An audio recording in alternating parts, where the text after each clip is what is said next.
Mame ma watching ha eye Adom TV na se wo hwebre no a akasema no beye se enso na eye Premtobre na sesia na rehosema yensa kan we putu proma manebo eni se wokọ Airwork Sports Stadium a school for kwada mrante ne maba wa omunso awie na wo makofa form se pese wo bekwa akoya srafo nti ene na wo so munyina kohia wo Airwork Sports Stadium wo na mpagifo kokoshe wo enlistment no wo de certificate ni ade bi ombe ye checks no ebeto dwa se enkwada ne bi na se mrante ne maba woni bi no ekobo pace o mekowi akire enkrata beto dwa sesie ya efi Ghana Armed Forces wo chese enkwada no munsia ahwe wo nkwa bebre no ano ma prepare de mu oden pa ye kasei wo mo ewo 37 military hospital eje ayareshe empaye ye nyina ye boni se ensia na ahwe wo nkwa no pa ya wasori adware afifie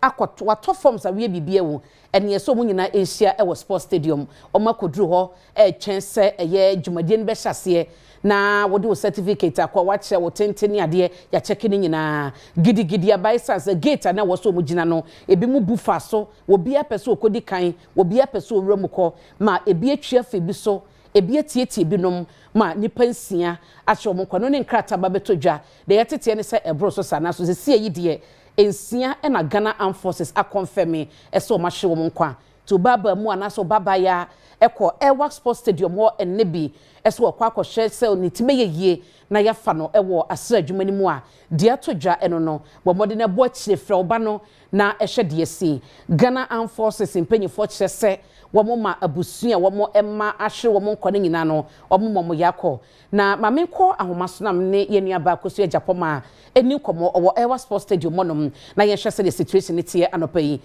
akosua mache ahene die na kwaso wo stadium ha no pa ya twamfoni kire yo sisi ami be pie mu wa ha no minya ekonya kra enra inside ona enim ha de ni padodo na bebru oha ni ekire abodom pem ewe ni mo mu nyina o mafade eye pita ni mo mu nyina o mu na bonte ha na yakoye ntemsofo wo yese wo do phone kra echa enyema ni dia na o mu jo phone o mu de o mu se delete enyema na we chicha wo timi nyina nti ahanu ndie isi ana enye izi wa hakra mene o manfo ni bi chicha nkomo no mu se bi mu free sabom o mu bedru ha homa se o mu kompo o mu nya kwan enwure mu ye na me be pie mu aha na mehu yaye okatesie de sikapa o temo wa ha tenti nsem bebre na obetimi ene yate nti okatesie Adom TV. Mejo so pokia oba hanum ti asere na nya twesi ka nya asem ko nipa course pa ye wa ha ti no oba Airwork Sports Stadium na mu nipa course wa hanum say no enya asem ko ma ko tire so a wo mo course pa me ni bi di nkomo ebi mu so mo fi bunu it means some Atlantic region. It means some of things. That's also some minor. Matema hodo no. And I don't want no aba be mu hanum say. It you know omo tue me so omo nya message. And omo bra but omo buy no so no. Omo nya ne tese ese bi mu enka, ebi mu enko, omo bra otina, ebi mu so bra Saturday. So makasa no omo hu de omo ye because omo so pani bi amba bonten omo be kasa. Akoya nsem na ekọ. Obeti we say they don't know what to say. One market no move on. Almost said who the cost to Ankata. One market who the cost. And I said that you can. I have been put on food with me. Okay, Thomas, what do you? Thomas, what's a man can walk or watch it? Thomas, Okatachi Otemenka. Aha, who saw walk or no match and tea stampede the sea. I said, Omo Buafa, so may be a tea, be my base in Sia. I show a monqua. Sabena Wana.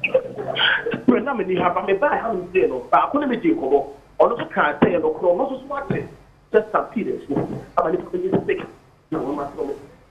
if you say no and I say no but in na e after me e so am pretty sure it is apples but you better talk e so na what and they go me that half of all so be so when e so ka to the part no question if I na better me so ba say I'm happy to do that. It's the ever had thing. I no crampo de see Ghana Armed Forces in Krata ba confirm me. Ache say nipa 6 and na ahwe mo kwa e wo sa asɛm no se sie de obe wo de woni kan kan nipa be sen e na wo ho. Okay, yes, mean kind. One door so pa. Me who the patron say. Me who the patron say. I'm not traffic market. Kebia and pan nipa kwa na busu wa hanu say. So me can make me the many aka say ni bia ni campaign and ani pumping nu and means me because I'm door so pa. And greater yeah baako a ono so eba for we ni only yen ka obedi time be asom bedu ha 4:30 ahomaten ba me ba na nipa dom wa ha enra enimre na me hwe TikTok live na me na so na nipa wa ha ba me ba ye no yes asesi no ho a ene yes live tin ekoti traffic na wo no ho ano and from here quite we na crowded like nipa dom kwa nti o hwa bit me aka say 12,000 recruit personnel no person plan on bit me afa over and over even wa hanon kwa 12,000 now by what mean na kwan ewura inside in ko inside yes form lines nya aka say end line so the one ya sabe famo yen yenko eki yes na before mra Friday airport mra Thursday na am emra Saturday na penyi bies ni ene ma bedi nkomo obiani yem bedi nkomo e but see ano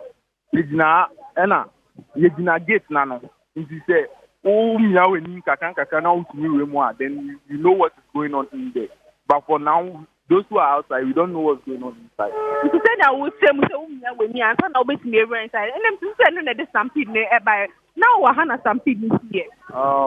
Actually, I was quite behind. So I didn't see what exactly was going on. Like Uko and Nimkakrana, then they'll ask all of you like what's going on now. They'll ask all of you to go back there. And then they were even starting to say, let's go home. The crowd. Crowd net doors. Masenya baako ha. Wotu free na obedru ha. So Mr. Song. Anopano be three mohona obedru ha. And no Saturday na misaka message. I say yambra na yameka ya for screen. No be am sending message aka buy and kill tanka go to the queue. Nanka de hono ka mana just na pa mama ya for me na wi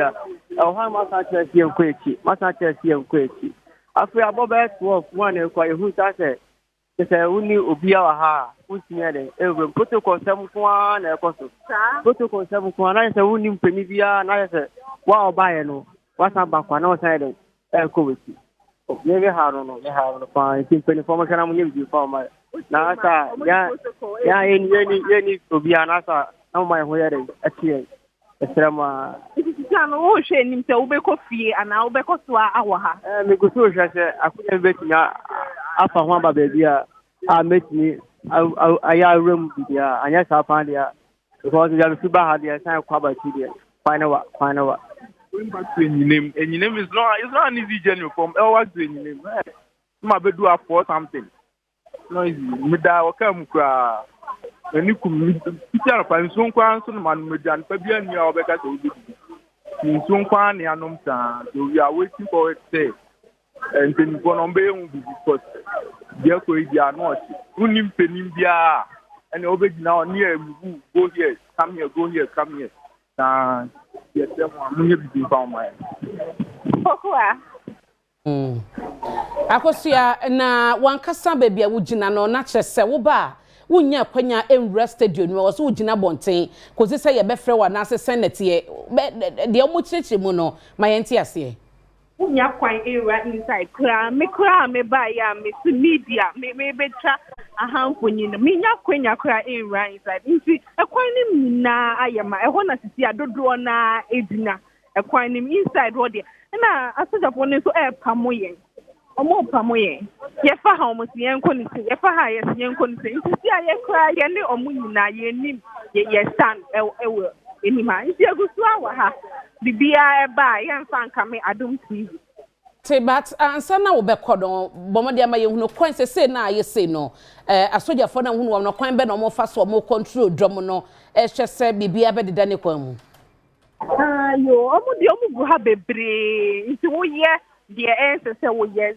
tell am di kan wo che phone na mom pene e ma wo che phone o be die fuzem no matter say the we che bia na delete free on so mo de mu gu entrance on gate na no bebre o mo hwe nim say obia enwem yen fra wo say wem a obia enwem isi ayesa me ne omanfo no e ya adwen say wa wunim obi no nkwa na ubesi aiden ewe sa na mo ye no won kasa it is said the only penibia na omo go inside dale so wo penibia na me pena obet my den na ofa we hu bisa oh ya hu bebre me dem me ba se bese fo maginata wo ze MP for me ministers mo no bi so just mo asen obi mu ye connect na o ne pana room inside o say maybe ne pana the force na maybe ne pana jump one na ansa na oyede na ne pana o ma for jump one o ma jump one na ansa na ido yes no ka say so ga for egusu a pa mo yen ama pana to ama for be there opportunity mo nya na ya na one o ma jump one nti na o mutumi nya opportunity ba ye ya wa say ni je o ni peli on to me ano my own to mo say maybe to o ti no mumbra ana e for the next no mumbra e ti sami no ti de yambra so e say so o mu lock gate na nyina nko ntani de e be ya din say nyina that de bit my de bit ma ba mu ti that de yan ko that de yambra ni say say de ya ko na mu die gate na ma for wo mu say yan ti a say ni na yan pe yan ko fi o mama maesi senya yes say no enyo somtima ewo what sports stadium obi e tra protocol ko so wa hapa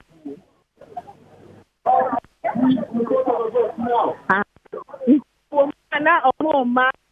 we announcement see almost say also that and reporting in front of gate no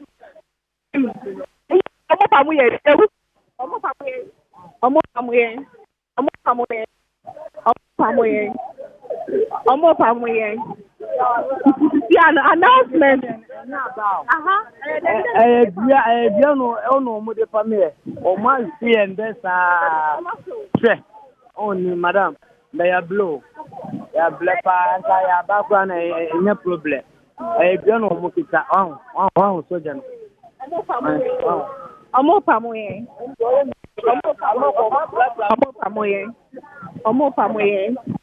If the announcement nearby no mo say also this MEP ewo eye gate nim no omo nyina omo pie bebre omo pamoye. Wo ade ekra omo be pamo efiri ho. Omo be pamo efiri ho. Nti sia ya ba yeti. Omo panie no obi mo so ma die gate awon say omo nya pa me say ya ba it o se tini e kwa no kitani pa obi mo so ma die gate na ni to na room inside ni to no nya room inside obi mo so ma qualify ne pa ye be better today ni de eni e bad case no ni de se today na be ba no mo be say o ma pa ne pa o disqualify nko na o mo pese o mo be ye bio say say o nya room inside in that dia o mi na message ni bi Minyabi, say ambla. Ya ba na me be me bra for better for no me ba na igwe na so as ma pani na me ni so me di ye. Baba ni enti se ko mo le se. U be di enti mu se ni me. Ya be do your own me na what here ya so ni fa inside cause deɛ kɔso ɛwɔ sports stadium na Kasee Japomade mu amane aba deɛ yɛnya no entie ne sɛ nipa ensia yɛ ɔmokɔ akɔpa adwuma wo so ɔbɛyɛ sojani wɔdwere fifia tenaka mu akɔduru stampede si ase nipa mompe so we pia we tishi we tie we nipa ensia ahwe wɔn enkwa no ɛyɛ confirmed number ya Ghana Armed Forces said dia brain ya can be ache wo de yetete ne bro so sa ye kɔ yanim no se bibia sai eba bi ma ye de beka ho ama ho nti na ye kɔ so asiso sa wo ba bi kɔ bi a bomode afrɛ no na ehwɛ se de ne tibia mu eti bebre no so na ka kire ya wonya kwanya enwramu te ya wo mo se bra na bi mu so ma ye bro wo mo ya Tracy ene bi mu akasa no ye de awia Premtobre Kasee bo ebeto aso na ensem no de di mu akotene Omampani John Dramani Mahama dia so akọbọ foma seye kaseye efiti wa ekọ han tumu na vrongo kwan no womo ebehye na woma ye ni nyina kama ama omanfo won potem wonum edanche so yebekọ hwedie mu eno ewo ahafomantem ne hodane nsamampom se ahomatia sojafo ni posifo akọto ahye hodom a nipa omache wom no nya de ketuanto obi adwane eno so yedi mu ama ne ebeba na bretua abusua wo adanse kwapia na ene wom echese abranto nya ne ba bi kosam laboaje na yire ne akwada do mo wo no DNA test mo pese mo ye no oba no ema kwan nti do mo gina court no ensem ne bi e kan we ho na awie mi di ni nyina e dan wo se Premtobre Kasee bo edin amegye so ene abena pokoa we nie be basisia na yeto so ana mede ekwa akopie mu ewo hwedie mu na eno na obeka ya ahafomantem ni mu nche bia ene beto dwase asrafo ekokodi dwuma na ya na wo mo ehwe so beto galamsase nan mos no nipa bia wo kro ni mu akoto ahye wo mo so etata wo mo a de to ni akode ma sojafo dwane wo mo na mo meka meka wi akikra no wo mo se wode nam konya kwanhya mansam twefo mienu ni mpanyifo bia ka ho no epreprade mu woden na enna homaten na asrafo ni posifo na kan bom akoto ahye kro so ne woda hwa ne ye bodan ni pomate wom no enya de ketewa nti ehu aboma mo nyina adwane afihwidiem kro ni mu ehwada ne samampom na yenua be masame asare de akiredi amane yeba Ogopiem ewa hafohwidie mu a eho adane amanfo nso ya enya asem ketewa ni nyansa asrafo na ate wo ho agumonten so wabra wo mu eba behwe manfo ya nano naimos ya omukotu galamse ase wo ho na nkofo bi ko ho se wone won ekwa kosi agan no eho Adom Kasee amane boni ekopiem mu ho no woni andi samanyakuo no panipa ya ofrefre mabunu de ma wo no Masaudu Sulemana na etwe nkomo ohwidie mu a odi tu dwa se ma menfancha so kuma ahafumanyina emse ne de ayayro samka pa ma ahafumany enam na no diocese no asoje foreign police for joint team ya baha memanyina to Europe no kasa fidiem na yegina mesre se in as much as we support say the odi boni bia no ono mra badi no asese ma kwan so na obi a asam ne ho emba bia no yaba mana kwa hohiem owie osande adesrede eto mpanimfo ya wo ene asoye hwe bombo ho nsem so ne asrafo ne nkasa na wonhwe dwumadi etesa ne yi na asam ma me biu ewo ho asoje fo mpanimfo na defense ministry na mpanimfo amode gimu a omuka bia wu no ahemfo nyina de besere se mumaya act based on intelligence na culprits na wo no yatima identify omo na omne mrani na say be lam all of us together na yema kwiman nyina kanyasman nyina yina to mirom die enya dia e wo say yeso so 21st century democracy the odi body bia no one brand Medewo ekọ atifi atoye mantem ni mu na unse ye efie bebrenie ye omanfo won potem won ma hwe ni mu se ekwan a ye kwantempon fiti wa de kosi han kosi tumu na to mu akoda vrongo no ekwan ne tibie wom no enyo omanfo hwe ni mu ache afedi ajebo ajanya bedro mampani John Dramani Mahama dia so akobo foma sa kwan a ye kan wo mo ebehase ayamo manfo no media wonum dia so abofo mo ho ewo wei eka big push media mampani John Dramani Mahama dia ba se oba beye akwan ahodo ye wo mamu amana fa no ntuma pefra na o kire se kwansini ahanu adusia ena wonum eba bedi ho dwuma ewo etifi atoye mantemu a ebi ne se kwan ya wo ho dada atete apansam no wonum eba besiesie no na afenso nkronkrom mu akwan no mayi yatum eguso kama ama ahyan atumi afaso ye mampani ekire mu a. And so under this phase we shall undertake the upgrading and rehabilitation of more than 260 kilometers of roads in the Upper West region. This will include dualization of the WA UDS City Center Road to decongest and beautify the regional capital. So from the roundabouts where the fire service is, we're going to dualize that road all the way to the UDS campus. Na wasade atuja se na niso ade hunu pa ne se mentifido mantem mu akwan ahodo ewo ho nyina no obesiesie ni nyina ama na gina na so na edwadie ne wonum a woto ne wonum a wokoton nyina no watumi edi sa akoni aba no ama sika aba ho. But let me spell out some of the roads that are going to see improvements under these 260 kilometers of roads. We have the Wabulenga Yala Road, the Wa Hang Road, the Tumu Han Laura Road, the Tumu Hamile Road, the Tumu Sicily Navrongo Road, the Tumu Chuchuluga Navrongo Road, and the Navrongo Tumu Sandema Road. All these roads are going to see a major upgrade. Medewe ko emra sebeje fi ora mahama ayarga Adom Kasee ba no dani wo hodom na ene wo twe eye dom kuma ba no dani Alexander Fenyomakin e wa boso yodna kwakodan speaker so mfa no enko bia ye obetoto no na so twe se fato mo de be ma no no ese wo no efa chire na eye wo de ne ho ekowas abeye emra beje fi no na wo bra wo mankasa Ghana hase no wo manfa no anka ho bi eno ene wo che se antwe yi wo de anim guase aka Ghana yemra sebeje fi no Adom Kasee ya omra shebe dwam bano dani mahama yarega ena watwe dom kuma no bano dani Alexander Fenyomakin ase se mashebe dwam chiame emfa ne nkwanko gina religious committee anim no meyin sema no free say waye nneema bia etia mashebe dwam emra no a enya samketo ano che say ura Fenyomakin nanka wonka ECOWAS parliament ho enso ma no homene so ede kwo hono mu a eno amu akura eno no ura Fenyomakin so ede to dwa say Mr. Speaker, if you recall, we had removed the name of the minority leader, Honorable Fenyomakin Alexander Kwamina, member for Efutu, from the list of Ghana's delegation to the ECOWAS Community Parliament. Na mashebe dwam cha mehene aban gbagben echire mu a enne dai ena obehire se asem no ese ko privileges committee ho no mu ana se oba to egu. The rules are clear. I'll have to come back to the house as to my view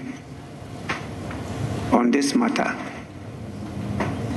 before I decide whether to refer to the committee or not to refer to the committee. So I have that decision to make, and I need to consider it before I do so.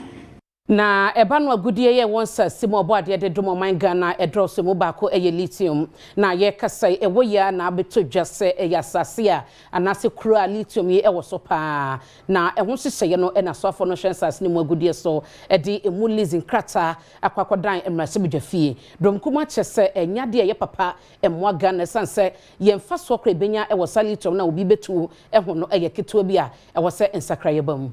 Ebra abanda da ne to so no ewe ya mining lease yi eba mrahye bedwam mrahye bedwafo ebogu ya omama kwan amasa ade na ankoso nanso aban baaye won mo sa ade aba so afo hwe asase ni mo hode no ye wonsam so Emmanuel Amakofi bu a e kire se for ratification pursuant to article 268(1) of the 1992 constitution and section 5(4) of Act 703 but was not ratified before the house adjourned. Since then, the basis in which the agreement, especially the price of lithium, at the time of the negotiation was about $3,000. Price of lithium had fallen, the current price to about $630, making the project really at risk in going forward.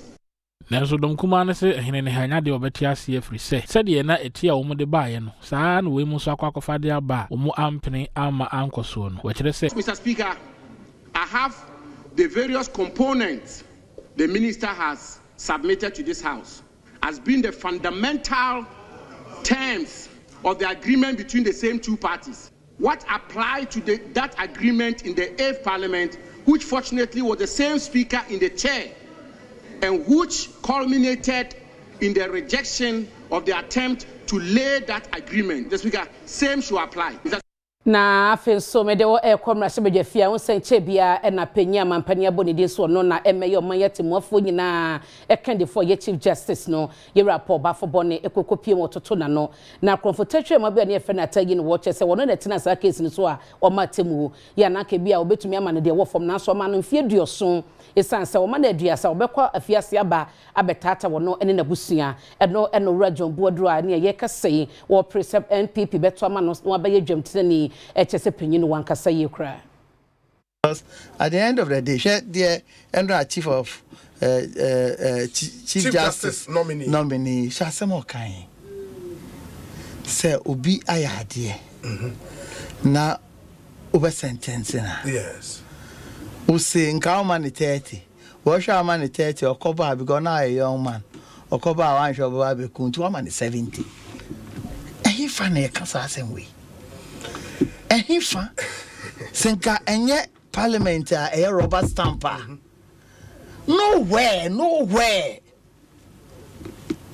na such statement coming from Obia Obey Chief Justice. Now we thinking the next time I send with him na say my judgment na obenya hon fasoa. So my judgment to favor yourself. But can he not argue, say, that may not be the official reason in his ruling? Ruling not true, yeah, documented, no. And maybe all my reasons why I was sentenced. Yes, I say my when is on the record. That's true. Uti hope Juma for Friday. Say when you the strong point and count. Did you try a cross? I want to run as a woman. The main reason to my 70 years and what I train. The main reason, they say there's nothing, Sigmund Freud Becker said, there's nothing like a slip of tongue. Not your level. Now, Kasee. Na justice, no, a way fan. You better need your justice under you as Chief Justice. Chief Justice. Sure, fairness, judge in here, or Kokasa Anima Fana. Medewe kwatwe mamponu amansinimu wa sante mantemu aso ofin eho na enipa bi eye galamse ne ye shamfan ye wo mu de asisi so a wo tu so imu se ya nkroto be se enum ebembe ho a wo mu di sadwuma no na enei national concerned eno no eye small scale miners association na fato mo ho so a shamfan be bro ha o masese ni na River ofin eyinsu kese no ewo asantimentema eso manfo nenso nei po ni kohwe insu ni nyina ani ase esanse wo mu de chamfan ahodo no na ese insu no eno na ekwa from anti galamsey task force wonom ekeka mo ho watwema emponua wo nkrutu bi ti se ademra buntumburo so adoba ewura ntobro so ani kura ka ho nyina ekwa akire na wonom etimi asese chamfan ahodo nyina neno na won speed boat a wode ekopie mu ewo ho no metimi boa ya mo di se adwuma no make kwadwo pepra ene Adom Kasee ebon komosi mosque minus for concern ya dwen say nyoma ekoso no say ye nyina ye boa aban na ye de ahodi na ye sika etumi de boa na omo ti yenzuo no so na omo ya mambo efo na omo say yenzuo no etumi boa na ye yi omo free ho e start free man cancel na operation sisi ya bebi abedu no e wa twemampo no a ekuru bi ti say ni amoa adoba ewura ntobro so akonfre any other places na your operations in yetumi akọ me no ka say yashi over 100 chamfine boats esi nsuo no so a omo de dani nsuo ni omo de say yensuo obeduru ono na emabunu na omo di say adwuma de no mato nsuo no mu ekọ nti ye speed boat ni beduru ono na aka de omo di say adwuma de no eno na nyame adom yetumi hu say nsuo ni kra no etin kakra in the sense every time bia no speedboat no ekohwe yichi say o ma yepamo omo no omo etumi aba na omo mai anti galamsey task force kui ene Adom Kasee esa bonkomo echirim se wono bebo aban na ne ndiso adi hunu opese okutia galamsey no akoso ye papa everybody is against omo mutinsi so do kokra na ekro nu krata uchi say ko na ko yi omo fio because insio no eye community ne dia ene nkofo bi so de mrasho omunsem na se bi omo se no nti no we enye ade a se bi support no wo soro for the communities we know everybody is against it. Inti no call ya no nipa no hu kra no ayde. Wato nrema wedwane. Inti no na ma se bi adwumade na yedi na aye more successful. But you never know. But the enim nyina ni say senior ye ne omo work communities ni ni de. Baby omo hye bia no be make sure say ye be omo nya. Ye gina asante mantem obeka ya osanabo so de to so nsia wiemuse ye kotehye ewo oboase mpotam hodom no na abrante ba ko me friend Samuel Aboaje na yire one na wabaya kama chese otwerebokura wonyi ahe na brante no efrim no abusua chese akwada na kita oba no ensusue mu no enye bema no eba ntia wo so mokoye DNA na wo hunu sampampa sa ye Samuel Aboaje ne ba na se enye ne ba oba no empne ma se me no ekese ya sem no akwakodan court na Adom Kasee man boni azeke no menya kodi akire nya busua mpanyifo akasa yenkohwebi Adom Kasee amane boni azeke no menyo ene abusua no ekasa ye no abusua no ekyese empen dodo a omato nsa fra oba ne so mfa akwada ne mra na omakwan na omo enkoye ehwehwimu no oba no esikwan ebra court kwa asetena ewieye no na nakwabna jamra yi akwan ye adansehene ewo kwapia no no aso ne kasa mabretua abusua no ekyese Samuel Aboaje akasa ebra na wote ase no one no edi nkomo kokom akwada na kasa no na onyinum eso no eneye necha anadwona asem ne sie ana me so me frɛ oba no eka che ne sɛ adecha no pa aye ne yere no wa buche me frɛ no sɛ adecha no pa oma onua na oma me mfa kola no emra na yentwa yenye DNA testing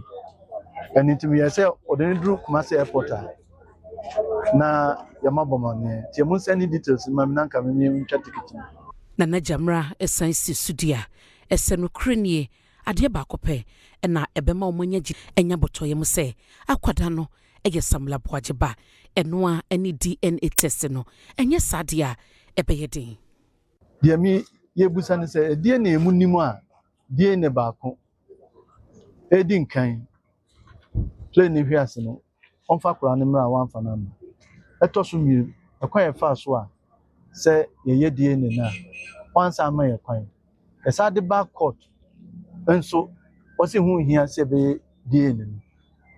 minim de mu di se yenti a ye mo yesa ye court bi mu asante mantem gemtre ne ma MPP Rabenada Nchibosi akwadodo na afre ne chema wuntumi se wakodin sensema one attorney general etwe na boso ne nyina e galamse sembia ode ne ho aforefori mu asai ensase enisu ene court kwa setena ma aseme no ekasoma tu ase busumi adeto so aduno so na ye attorney general ebe fragrance 4 and 9 ye said ya ye kano dwumade na ti wonom ene yewra ande pia kubia wono eyemranim ni ma chema wuntumi edinkomo except that I'm very sure that the court will want to adjourn for us to come back to start the trial. But if we want to try to do it,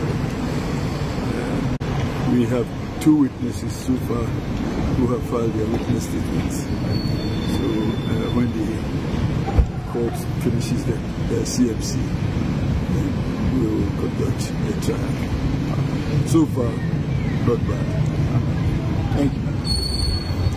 Medewo eko ogbojo empotam hodmo hotel bi hodmo e friend Vixem na enra eye twuma mentwepane nyansa immigration officers bi a wo ekopio so se nipa bi omo wo US na wo US aban no abo omo return so omo mesin ko mukrom na chese hotel ho no makobo mo sese etie ti immigration for koye na wo epam so munyina emfi ho nkodon e de nsem bebrenu a ene ba Adom Kasee e de akire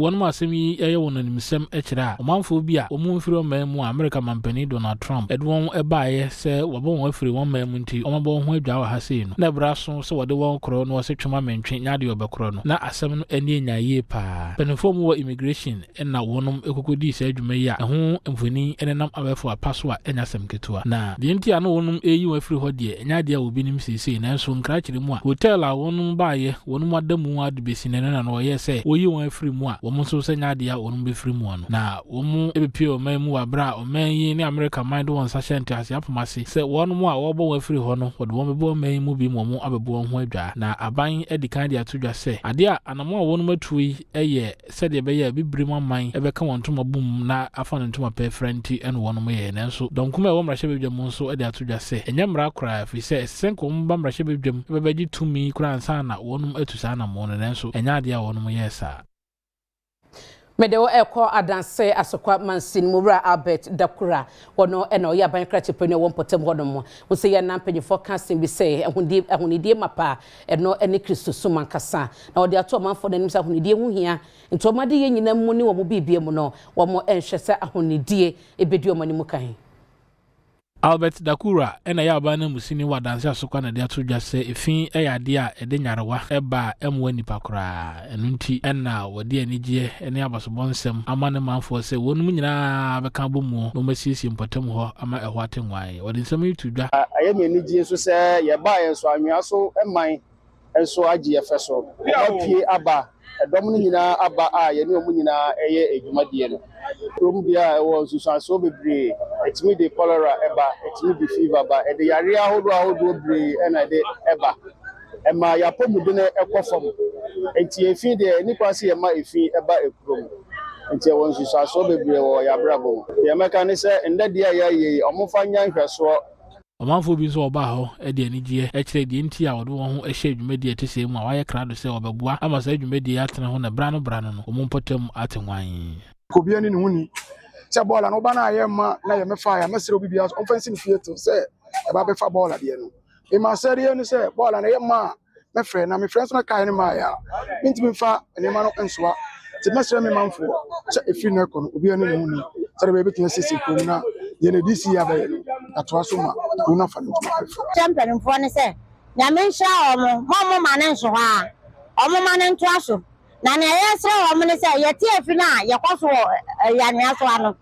enya kura nti ene ayetiti afi no ho de ayale nkwa fi se toilet na ye ma so ya da so kwaso esan se omunya ba bi enkonti no ye besra mpanimfo se de ya sha se ye no mo meye mayen na ye ntimi nwie na ye mudada ne hum Regina ensemi so na fe ya jenkrato abansa na mekọ ne putupru ama ne boy de bar ebre wo no kire se Wax Sports Stadium na emrante ne maba wa akọ na omo ekwakofa esisemu na wanya kwanya besom se asafo no emunsia ahwe omo nkwa ama bebe na so prepare de mu odin it is wo ba akra se wo ba ewa kwado ma mesre wo bo kire frɛ na hwe se dia enioma etie ye kɔ ye ne bibia fi ho no ba bia so a ye de bedan wo me ba sisia Beda se wo kame ho awie edin amegye so ene abena pokua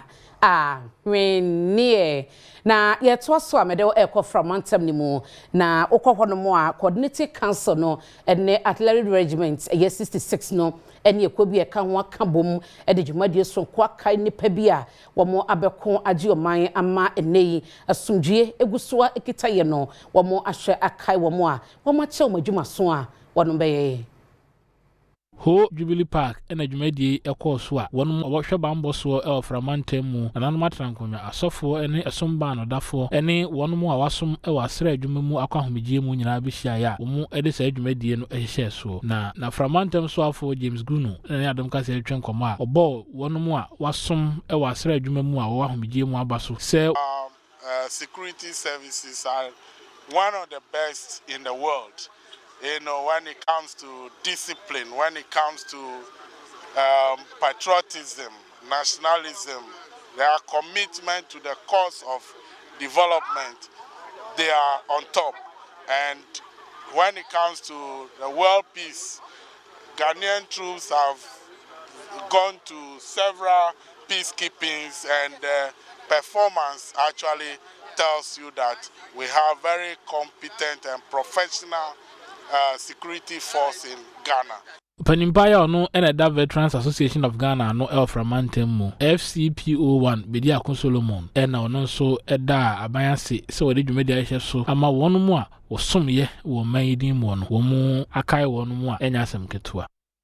Yes, at present here in Volta we have 2 surviving actual participants of the war. One is called Emmanuel Amegaji. He's in Shia. And then the other one is also Emmanuel Dake. He is in Piki. In fact, there were three. The other one, Newton, passed away, I think, about 3 months ago. And so we are left with 2. They were actual participants of the war. And nobody can say there's any country that has been self-sufficient in caring for its people. Na sesia mane ya yensa ka ekyese 37 military hospital won se ho na enkwadaya womo ekọ Ewa Sports Stadium na entwifa so ba ya ebie ahwe omo nkwa na ebi nso prepare no mo prepare no ye de omo akoto mampani John Dramani Mahama ankasa akwakodrum ayaresa bia ho no ma okọ akohye eye enkwada no ene tebia womo ewomu na asebidi kan ebo wamane no enkrata ya Ghana Armed Forces ede abane de ekyese nipansia ena ahwe womo enkwa na de etete eche ne se ebrosa kosi se womo ede eye confirmation beba abeche se de yetete no sanete no na eno soso ne hunu na sem na yaka pepepe nti se wo hye de ekoso ya omampani John Dramani Mahama akodrumu ewo 37 military hospital ya ne Adom ene de echi no nti ha wo hwemu a oji briefing etie DSC ene amane aba no womo de ebo omampani nyono nko a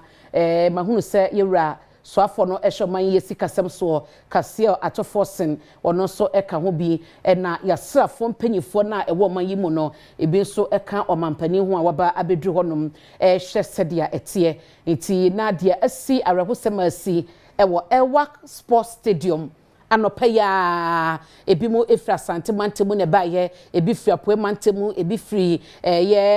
free mantemu ahodo ni nyina no ehwo na ebi mu free ebaye wutie ye bra na ye reporters se ne ebi mu ekasa no a wo mo chese ebi mu koda ho enranwumre bi koda ho enranwumre ebi mu so kwa ahomachi no nan ebi mu kodru ye no na hwa ye ma ye kase nipa mpempem a na nye nipa keto ekoye na de entiase nim se ne wo stadium na china wunwram no eye din ye pa so benya kwanya wram nti ebi hwiri fa wo so esim so bi pa kwanya na wakwakoye sojani nye no keke so benya adwumaye nti eno mo chese wo hye nkrata Ghana Armed Forces se de ba ye no a na chese bi mu ebu gate na chese mu nyina gi twi ekofa ko a enam so ema arehosem woyi asie no nti omuguso ema omampani update ema no information die siye ya edisa arehosem we ba ye nipa don kwada dodo a womo ahye womo enkwa ene womo so a prepare nti hai omo ne omampani akasa wie nti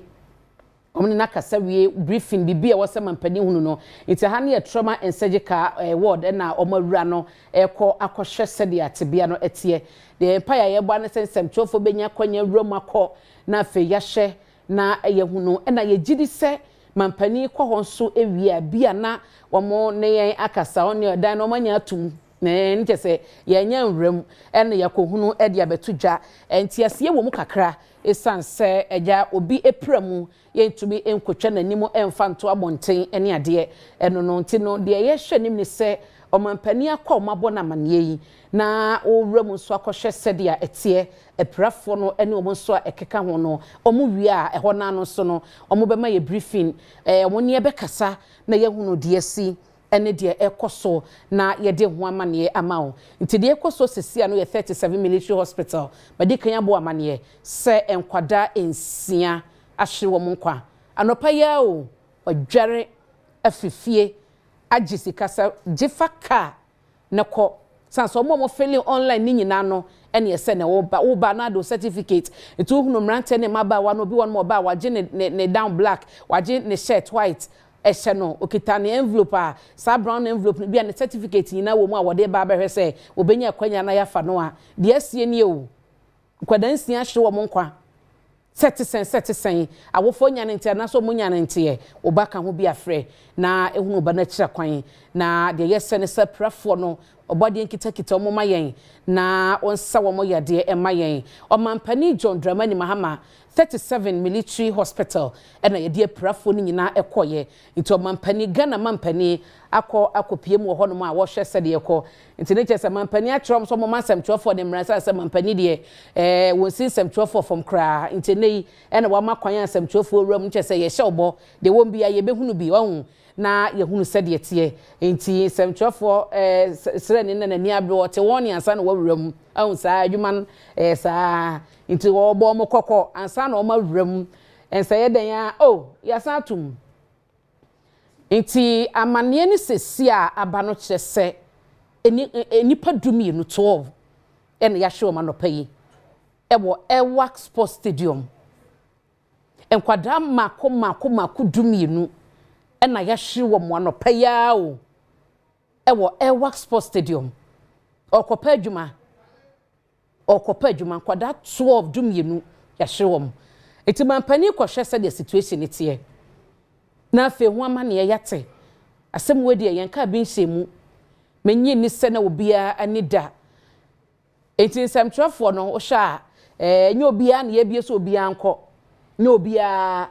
na ye hwe so onko nti no se bi ma dikan awuram ti asrafo no discretion wo mo no mo behwe se wo ko wo gina nchen wo ko eye den ya ye nyam mienu kura awuram ade wo hobia no ye behunu na ye bo wamane eye yedwuma e wo se ye bo wamane nti se sia de eti akoma eya nkwada dumienu ya hwe ma no pa ya okopa adwuma eno ene de asie anopa no nkrata ya Ghana forces de ba asrafo de ba ye no omo ka che se nkwada nsia na hwe omo nkwa meka na nkwada isanse abatan womo emma ekọ na wenso ye wo age limit awudura ye mfa nti batan bia de akwada bi wo ha bia no oye na kwada oye ne ba wahu se de etie no kwada 12 ni nyina akọhwe omo nkwa say ntwi mfaso ye tie we ya to form ye ko ye pia mun komachi na chese ji mumramanim ni pe ko bo dompe mo Ewax Sports Stadium ho enye ni paketo a 1 2 3 4 sa 12 enne ukoda no pe ya hwewom ewo stadium ho mekoso aka se waja oba kwan no okobi afre oba no why fre no na ye hwete bia owom so ba no ye okay watumi awura park ne so anaso wachire no wachire ade na abeka kire no sanse omo chese ne ebro na ne nyina no so ye se orderliness be ye adwuma sanse omo kosa na omo ntekasa obi apeso okodi anim obi apeso no na ye frɛ no ntem nti gidi saa na omo ye eba sa na wosasrafo no so no ehwe toto nyema yie so ahu na obi ade hyehye ne adwuma obi ade lai mu pepepe eno ne o eno nie kwada na ne bu gate a wo mu nyina gi twi a wo mu ewram babi ade asini kwada 12 ya hwe wo manopai wo mu nyina nti omampani eguso ewo 37 military hospital ho ya owodan nim nti megide se ba na oni aprafo ni bi o mu betumi akasa no edin komosa se brief ni de asrafo de ama na bonten nti okohye wo mu epra no tibie wom sadia state omu wom na fe ye hunu eno soso no asema edi akire nti de ekoso ewo 37 military hospital nti ha no eye trauma and surgical emergency ena ye den kwada yi aba abeguru ye nim omododo sanse ase dodo no na prepra dumienu ne de yenim so ma hwe omo nkwa dodo no prepra ne yenim so omo ye du miensa omo ye aduonu omo ye aduasa omo ye aduonu yenim eno ane se dodo no a na aprepra ya ebi mu so pra no emu ye den empaye ne se dumienu no ebi meka ho wahu ye mo mpaye se dumienu no ebi emeka ho omampani eguso ewo eye ewod ho ya omo eguso a ehwe nti ese omo maka wo honum no omo nyina mra abonten omra kire na afi ye hwe bia na mampani awi a wo beba yenim nti asrafo agina ho ni nyina no Ghana nyina ye mampani owo wod ho ehwe eprafo no ene sedia etie eno ene de ekoso ewo 37 military hospital ye kan omampani Dramani Mahama so a ono ena oye head Ghana Armed Forces no wo mu nyina panyipa ene omampani Dramani Mahama nti nei waba abepie mu ha se ya wo mo ehwe sedia tebia no etie na menima de oba no se wafrɛ no a na ne ho ye de a wotirim kwa na se won so frɛ oba no asema wotie no nya de na wo hwɛ ni mu de wotie no nya de na nka wo party na no pay so oba no gya ne kwan ana wo ahomachi a panyi oba besi mi wadwumam na ne mamienu wo ne ka mu a wode omo ekọ bema camp ewa sport stadium na omo so akohwe se fon so omo fele kotoye efele ye no wo mo benya kwanya na ya fa omo so omo ma be ya srafo asomo man Ghana na akwada me kwa ba o asori anopa wantumi amafie die na si a yesi ntwi fa so stampede si wa hwe ne nkwa wo ye batan na sa no pai asem ye we ebiato wa de beka no so oba de ncheche ore mayen ya kokese pa ya kokese ene de ema enye easy sa onyare o ne ho dendenden wasori anopa eba no se ahopepre o mo de boabo mo ho eba no ne ahote no nya de ketewa so atiase obi epa kwanya abeye sojani na woni nyina bi kura wana akosi wade wo ho bi kura no na sori ahomache na obi so ba bi ofrit na ka mu fiti anyinam ahomache na onan ka mu na obedaaye na fe wa bedura yes de asie ni eya wo ye batan wate saseba no pa ya oba de won cheche owre mayen awie nsu na wote a oba de won cheche owre mayen wate on hye woden na enye izisa abata ya hodro se bia na wode wapura eyempaye no a na dokotafo a ejina wo mo so ahwe wo mo no ye mompaye na ye mfanta wo machi na omunya nimdie mroso enhwen ye mai na wo munyina enya wo mo enkwa na won san emeka ye ho nti de esi wo Elwa Sports Stadium nipa dumi no ahwe wo mo nkwa 12 o ma hwe wo mo nkwa o mo kọ akohwe akofa processes mu a ebi o mutie yi a ye befa wo mo ewo Ghana Armed Forces mu na omakọ akodi omudwuma omampani eguso ewa yaresabia ho ya wo hwe enkwada no enam wo eso ehwetebia wo ewo mu awia Premtobre Kasee bo na oguso a ya wo hwe ewo Adom TV so enti no mesewa DSC no woni mo bi so a eja bibisa ya to na no wabe no arechichire ye fa na nipa ho bensa nipa no chechene remayen ne kan kran hyesem echesa nipa no enye easy sa enye easy kwada 12 ya hwe mu nyina enne anopai Elwa Sports Stadium nkwada bebrebe koye obia kita ne brown envelope obia ya hoboa DS no ne mu ma ne mu mema DS no 12 ya ye kan ye nim emadodo ni memadodo nanso ekambom a nipa 12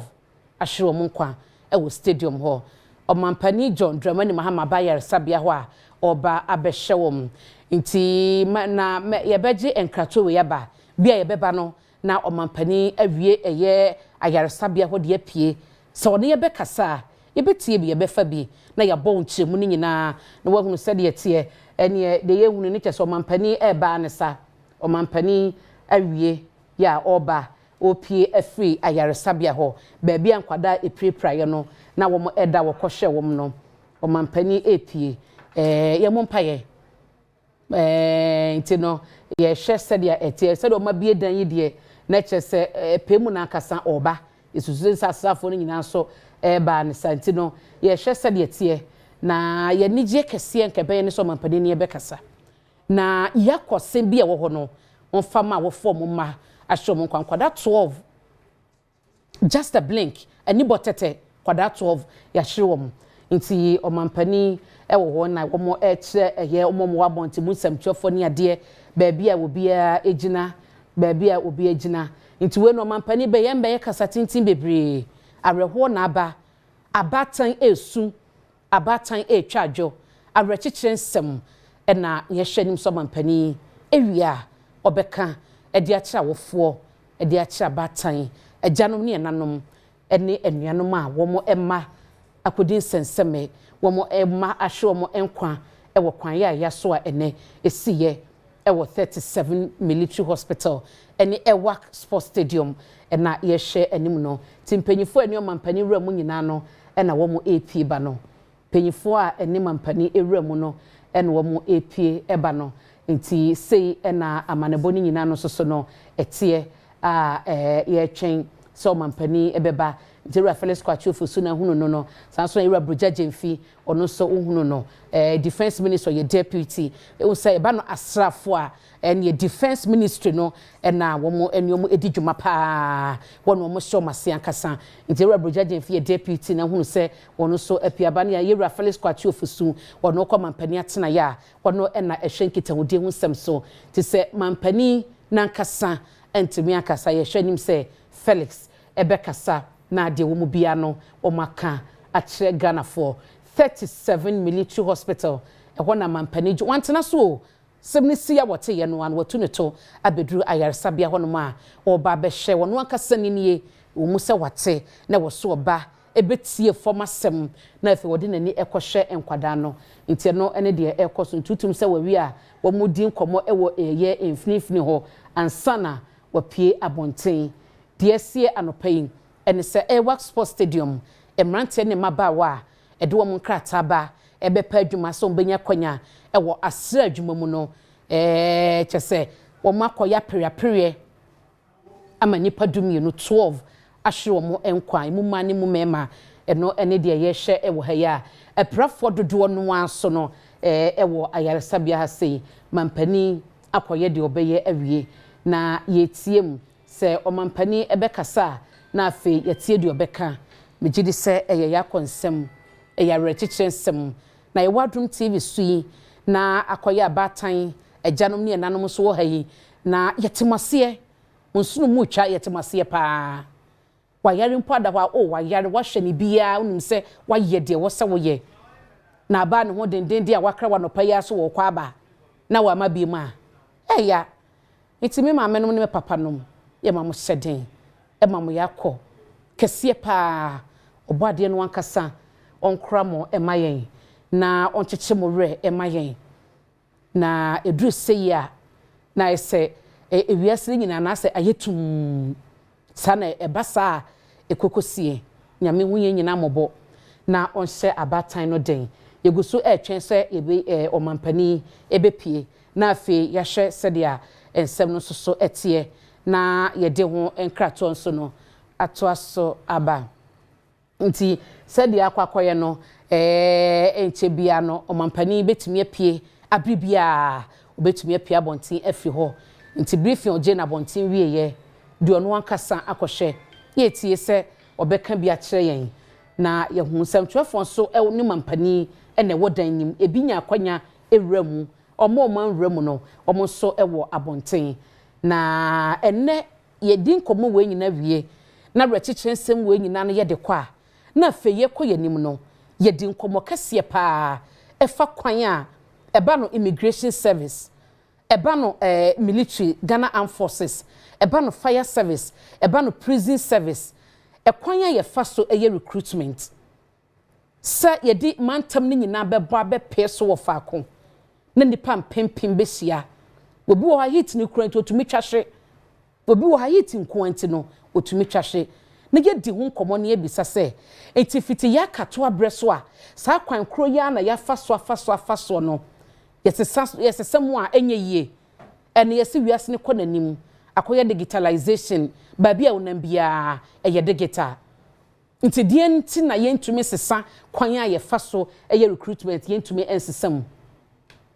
edie nti ena yentumi ensesam nti ya hunu se empanyifo no omo epie empanyifo no epie eba nti yebra Felix Kwachu su enie kwan bia so Felix ne insemtwofo bedin komo kakra na afi ya hye sedia etie na ya hunu ensem a omo edi tudwa nti Felix ne media for no bekasa na wogibre amayen no na ya hunu sedia etie pepepe edi asem na obeka edi na omo koye omo huye na afi ya hye sedia etie nti owura Felix Kwachi ofusu na hunu nui na asafo mu pinti asafo ye mame a wono na krata ba ne sasha se mame Veronica onie nti yenkotie ensem a womo eka na fe ye ba de obeka bia no mebo no tofa na ye hunu sedia etie dia meje so ene abena pokoa hwenie tiewe ye ba sesia. Those who are critical and in ICU are 5. We have 12 who are fairly critical. The rest are stable. Thank you.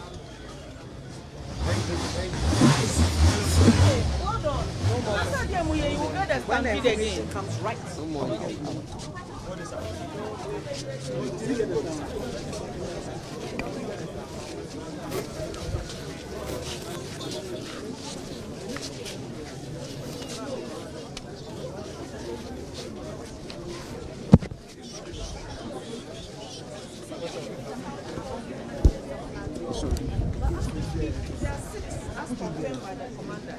So please go and retract